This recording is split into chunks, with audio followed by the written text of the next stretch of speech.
We worked with TCS over 3 or 4 years, and we're able to achieve a 20% reduction on our carbon footprint.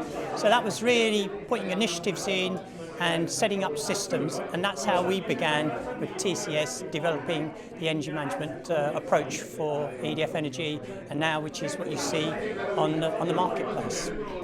As we've moved forward with energy management, what you're finding is that most organisations, larger organisations, medium-sized, have probably taken all what we call the low-hanging fruit.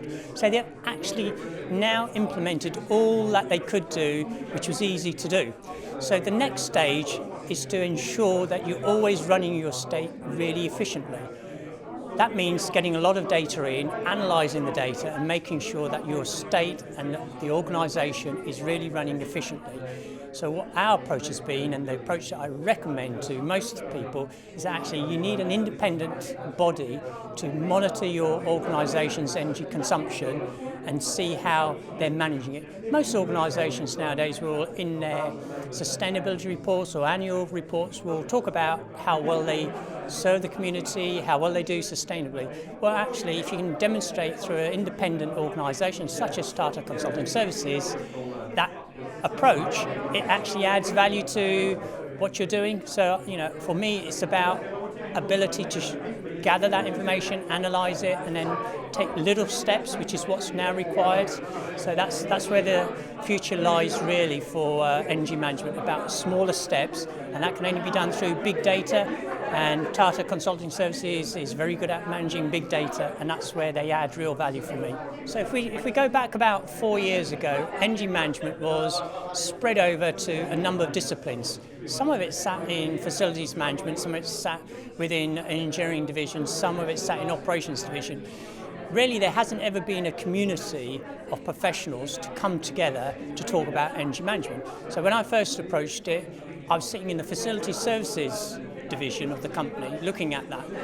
I had no one to go to share and get the information from. So what we're now seeing is the professionalisation of this activity, and it's all coming together under one umbrella of energy managers. And there is a professional qualification really now available. Even universities are now developing courses on energy management, energy efficiency, because the future is for the world, climate change, that we all have to contribute to reducing the carbon footprint, and having a platform where we can actually share and exchange knowledge is going to be really helpful for people who are probably just starting out in the field, but also who are real professionals, to be able to make quick contact, to reinforce ideas and pick up new ideas about what they're trying to do to see if it really works. Because it's all about, if we're talking down to the last penny, it's about investment. You can't afford to make an investment which is not going to work. Having a platform where you can actually exchange ideas to say, well, actually this does work. It's almost a self-regulating idea of endorsing products and ideas that actually we've done X, it did deliver, we give it a 5-star rating, and that's the sort of approach that you get on the likes of Amazon and eBay.